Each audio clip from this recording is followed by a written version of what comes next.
এক হুজুর নাকি এক এলাকায় গেছে, যাওয়ার পরে সেই এলাকায় ঢুকতে দেখে 1 কিলোমিটার দূরে মাহফিল, যাই দেখে ডানে লাল বেগুনের ক্ষেত, বামে হলুদ বেগুনের ক্ষেত, সামনে সাদা বেগুনের ক্ষেত, চারিদিকে খালি বেগুন আর বেগুন।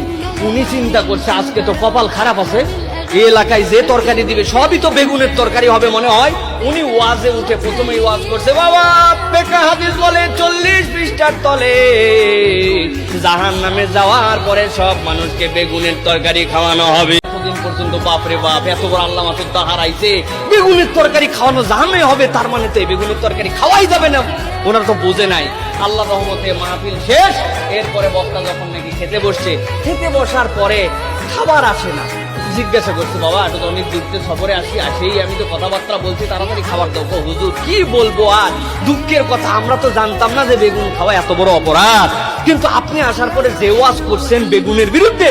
আমার মা তো শুটকি দিয়ে বেগুন রান্না করেছিল, ইলিশ মাছ দিয়ে বেগুন রান্না করছে, বেগুনের চচ্চড়ি করছিল, পাতাশি মাছ দিয়ে বেগুন করছিল, আমাদের সব বেগুনের ভর্তাবাজি। এখন আপনি যেহেতু আইছেন, বেগুন খাওয়া চলবে না, কি করবে? মা একটা ডিম ভাজতেছে আর আলু ভর্তা করছে, একটু দেরি করেন।